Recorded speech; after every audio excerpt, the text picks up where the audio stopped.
a library.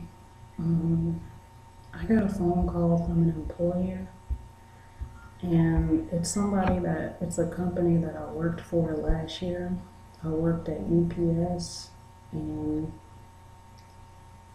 I ended up getting mobbed there, and I blogged about it a lot online. And that same employer, they called me today, and I was told that I have my background.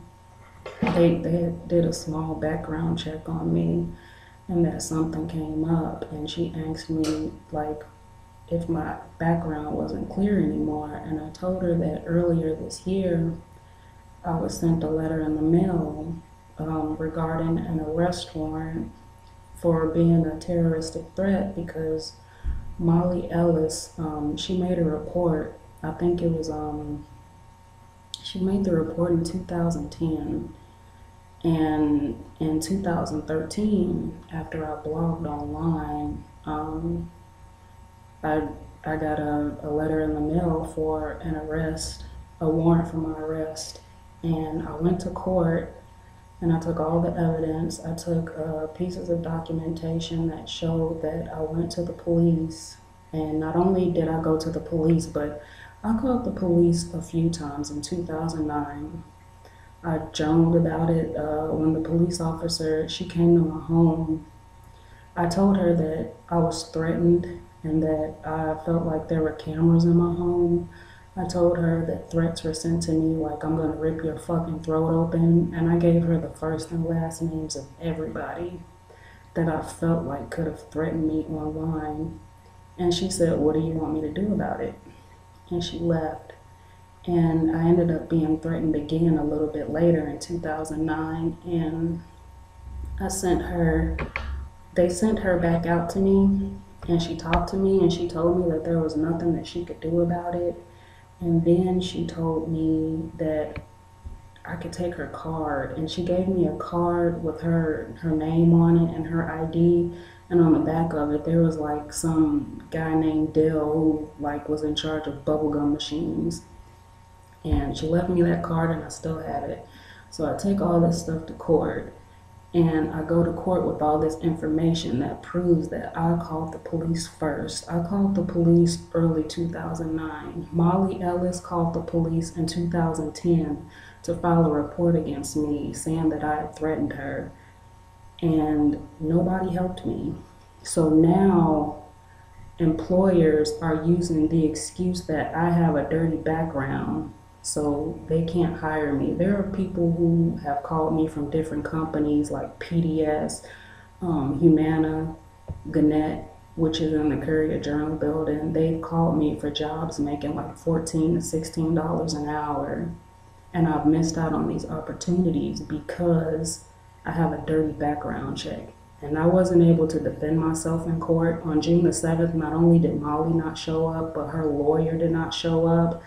And so now employers in the state of Kentucky are using me having a background for being a terroristic threat as an excuse not to hire me. And what's not there is that I have journals from like 2007 and 2009, and this is one of them. Like, this shit is fucking ridiculous. Like, this is a childhood picture. That's me. That's lyrics.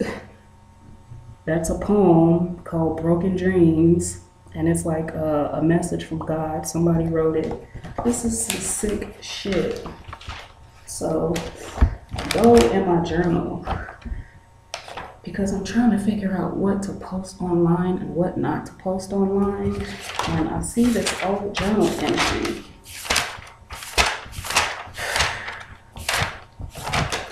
I see an old journal entry from March 2009. I'm going to look up this shit right now. Okay. This shit right here. Like, do you see that? Masturbating. Do you see that? Sometimes you just want to come.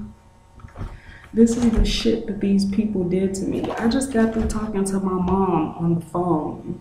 My fucking coward ass mom. I just got through telling her, like, Mom, the same people who fucking had me sodomized on the job at UPS last year in fall, they're calling me again and they're offering me a job for $9 an hour. Last year, I made $9.70 an hour at UPS, while other people were making 10 and 10.50. I was making $9.70 an hour. So she calls me today offering me a job at UPS in the eBay department, and she tells me that my background is dirty. So I call my mom and I'm pissed off and I'm just like, you know what, Mom, this is so fucked up because it's not fair that I have a background check now when I've never had a dirty record, not even for smoking weed. I've never had a dirty background, and now I'm being told that I could possibly not get this shitty fucking job for $9 an hour because now I have a dirty background. And I told my mom, I was like, do you remember when I came to you when I was in my own apartment and I was telling you that there were cameras in my home? And I told my mom, I said, what's fucking nasty is that I just went over a journal entry from May 2009. This is May 2009. May fucking 2009. I went over a journal entry from May 2009 that basically says that I stopped masturbating because I went online and Christian Moorhead left a fucking comment that says, sometimes you want to come. So that means I masturbated in my home, and just so they could let me know that I was being watched, they had somebody that I fucking cared about sending me a message saying, sometimes you want to come. They have been fucking with me for over 6 years now. And now I have a dirty record because I'm online and I'm trying to fight for myself and I'm trying to prove that I do not deserve this. I am not a rapist. I do not harm women. I do not deserve to be targeted. This shit is fucking disgusting. I just feel like I'm going to end up dead because that's the only choice. I'm either stupid because I keep getting online and I keep blogging about the same shit over and over and over and over again. I've been blogging about it for 6 years now. These people are going to have to kill me because that's the only way to stop me from exposing what happened to me. There was a point in time when I was so afraid that something would happen to Christian. I thought that she was going to hurt herself, so I did not call the police. My targeting started fall of 2007 after filing a lawsuit with the Galt House Hotel for sexual harassment. I dropped it April 2008 because men were calling my home masturbating at 3 a.m. in the morning. At the time, I had one friend who I called named Latasha. She's a white girl on my other fucking profile. Her picture is up. And I called her and I said, Latasha, this dude, he masturbated. He called my house at like 1 and 3 a.m. and he masturbated over the phone. And I was so scared because I lived by myself. So somehow she contacted this guy. She took the phone number that I gave her and she looked it up on the internet and she saw this guy's first and last name and she had her boyfriend call him. And it was like, it continued on. It went from having phone calls at night when I lived by myself to having things in my home be messed up. I would come home and like everybody knew me for being OCD or because I was always a neat freak. I will put my things in order. Like I could set my camera like this in my home, and if I came home and it was messed up like this, I would know like, okay, this is not the way I set my camera. Everything, like I just had this everything has its place type of personality before I became a targeted individual and ended up living with my grandmother and my mother. So when I would come home from work, there would be clothes from my closet that would be thrown across the floor. And at the time, I just thought like, well, maybe I forgot to do that because why would somebody break in my house and just mess up my clothes? And at the time, I felt like I couldn't call the police. So I ended up dropping the lawsuit in like April of 2008 because I lost all my friends, all the people whose emails that you see on Facebook that are saying Molly's crazy, Molly's gonna keep messing with you. Even her own cousin said this. All those people changed their story. So all I have is their emails left to defend me because they ended up being cowards. And I ended up being targeted. So I lost my friends, I dropped the lawsuit, and my targeting became worse. It went from being harassed over the phone, from break-ins, to being sexually assaulted with direct energy weapons, to having voice to skull put in my head, to having my vagina burnt 24/7. I have scars on my vagina that are a result from being sexually assaulted with direct energy weapons. And this all started over a sexual lawsuit with the Gall House that I dropped. I'm now like a targeted individual with a really big fucking lawsuit and a case. There's just no lawyer who will help me. I have a case, nobody will help me. And that's exactly why I want to get out of Kentucky, but it's just not possible right now. My family went from moving to Chicago to changing their mind and ended up staying here in Kentucky where no lawyer is going to help me. And right now, the only thing that I can do is be patient. All I can do is be patient because I know that if I get really anxious and upset right now, it's only going to hurt me. I know that without knowledge, there's people like me who could be targeted and they could end up killing everybody in their whole family. My family has played so many mind games with me.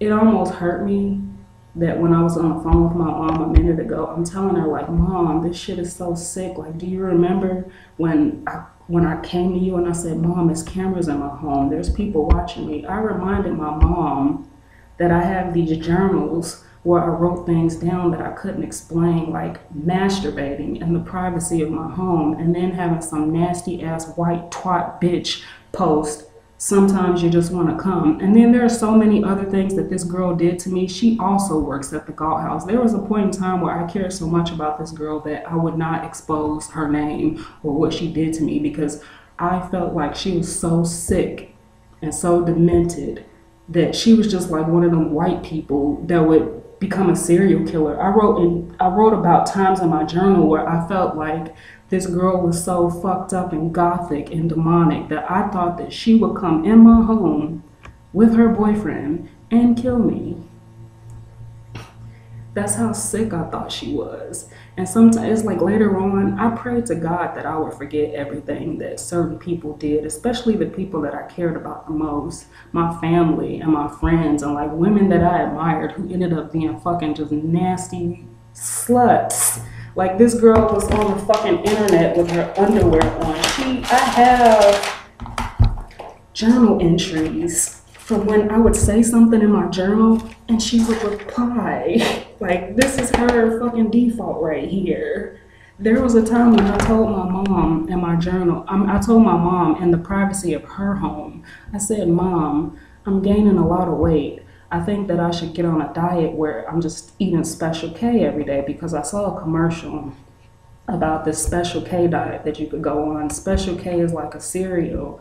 And at the time, I told my mom, like the very same day, this girl she changes her profile and her comments and she starts talking about how she needs to go on a Special K diet. And this was like, at one point I forgot about a lot of things because I prayed to God. I said, God, can you please help me forget a lot of the things that have been done to me because I'm going to walk around and I'm going to have these burdens. And I prayed that I'll forget that she did that. And then I read it. It's a lot of things in my journal that I don't remember. It's a lot of bad things that happened that I prayed that I will forget just because it was so disgusting.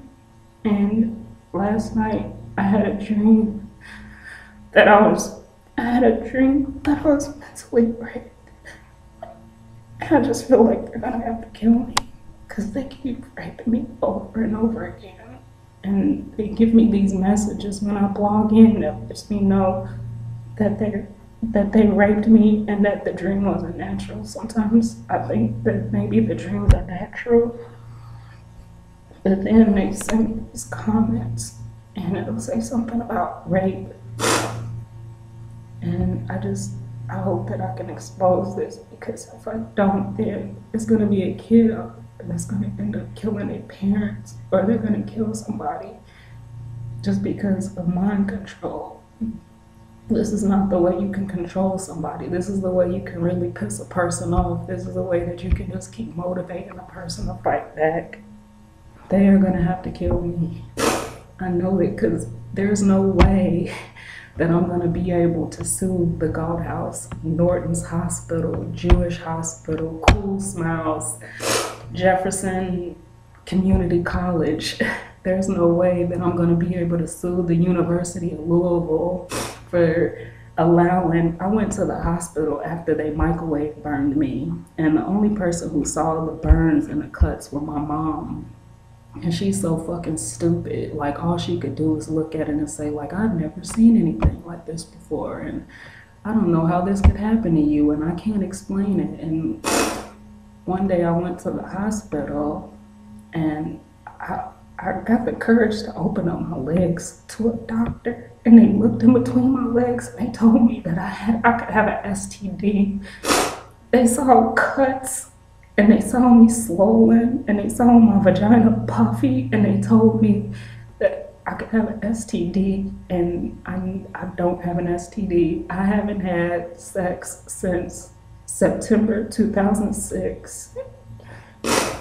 So I have this scar in between my legs, and it's like on the right side of me. And one time I blogged about it online, and my mom, she went to my grandma, and she said, Deanna has a big scar on my vagina.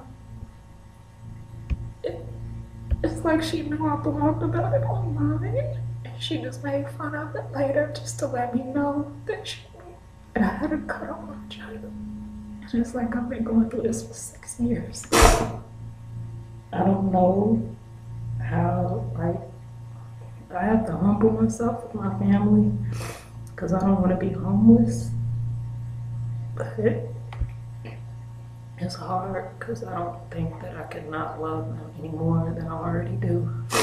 My brother's about to have a daughter, and he's gaslit me so much that I look at my own twin brother like, when does sickness end?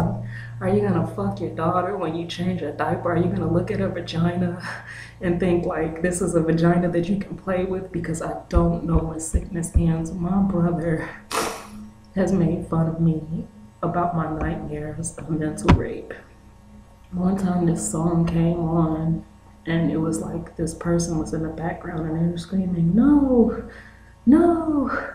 And Deontay was around my mom, and he was just like, this is Deanna in her nightmares when she has dreams. This is how she sounds when she's having a nightmare. And he just screamed, no, no. And I'm like, how could you play with something like mental rape? My brother has done things like repeated what I did online. Even though he doesn't have a Facebook account, he's not allowed to. I just don't understand why people mob other people. There's one guy in my building. I started trying to hang out with another guy because my brother is like my best friend. And I stopped hanging out with him because he gaslights me all the time.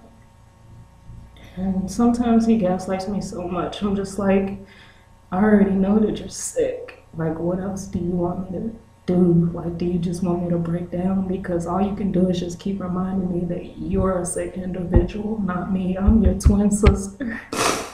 And you made fun of me being raped. And I stopped hanging out with my brother. And I hung out with this guy in my building. And he was just like, isn't it a shame when you live around mobsters and there's nothing that you can do about it? You can't do anything about it.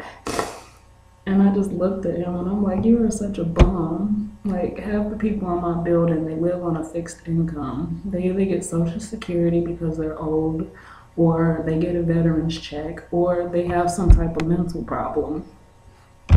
Nobody in my building lives there unless they don't make a lot of money. So that's the type of building that I'm living in.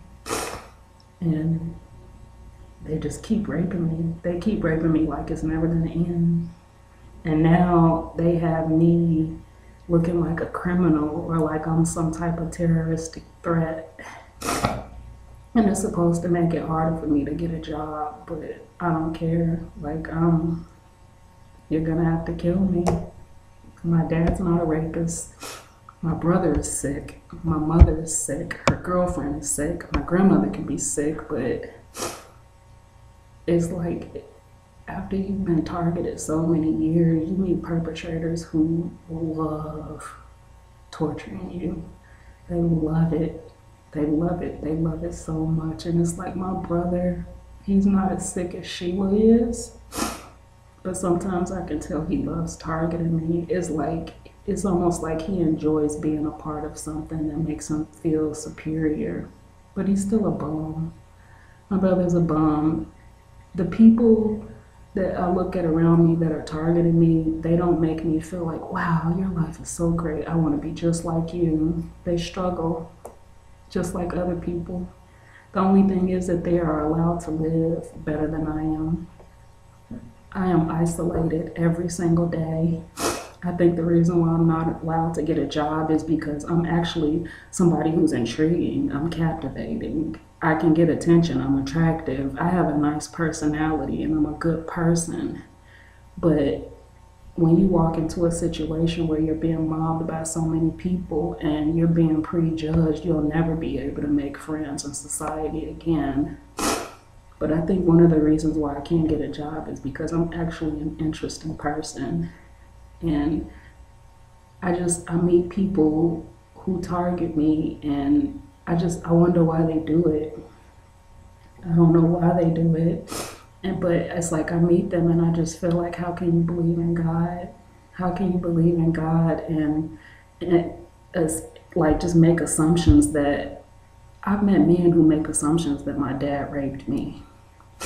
There's a man who works in my building who's like 24 years old, and 3 weeks ago, he told me that I have sex with men, I just don't know it. And I was like, no, I don't. I was like, I don't have sex with men at all. I'm a lesbian. And he was like, yeah, you do. You have sex with men, you don't know it. And my brother, in some ways, he's protective of me because when Sheila started getting in my face, like she told me I would die screaming. She made fun of me after mental rape. When I would burst out crying, Sheila would just laugh so hard. And when I would be online blogging, just blogging and typing, she would start cursing, throwing things, kicking things, calling me names.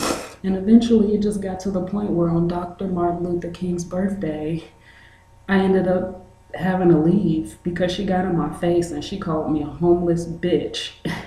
And from there, we got into an argument. And so then I moved with my grandmother. But it's like, in some ways, my brother is protective of me because he got really upset when he found out that this guy told me, like, I have sex with men, I just don't know it. They've given me nightmares of having sex with neighbors on drugs. Like, so what if I was so fucked up in my head after having this dream that this neighbor is fucking me, like he doesn't care about me at all? And then some guy in my building tells me, like, you're being fucked by men and you just don't know it. My brother got really upset and he started to like fight this guy, but my mom told him that he shouldn't. She was like, don't bother him, blah, blah, blah, leave it alone. My brother got really upset with Sheila when she kept coming to my face and bullying me, and he told her, he was like, Sheila, we love you. You are the reason why my mom's calmed down. Like when we met you, my mom stopped going to groupie parties so much and she stopped being like who she really is at heart, which is really just another story. And there's nothing like me. I've never done the things that my mom has done to her mind, to her body, to her teeth as a result of drugs. You don't see my teeth burnt out or big brown stains on my mouth because I'm an airhead and I have no conscience and I can't process things. In some ways, my brother and my mother even and my grandmother, they try to protect me, but in a lot of ways they can't. And I think that they go along with things just out of fear. I shouldn't even make excuses for them. But me and my brother, he was like my best friend. We hung out every day, especially since he moved to Kentucky in 2007. There really hasn't been one day that has gone by where I haven't hung out with my brother. And from like over the last 2 or 3 weeks, our relationship has just deteriorated. And I think it really just started deteriorating from like 2012 up until now. And it's to the point where I don't even love him anymore. I wouldn't cry if he died. I wouldn't cry if my mom died. I wouldn't cry if my grandmother died. I understand that there's people out here who are afraid of becoming a target and of going through the things that I did. My mom just hung up the phone on me.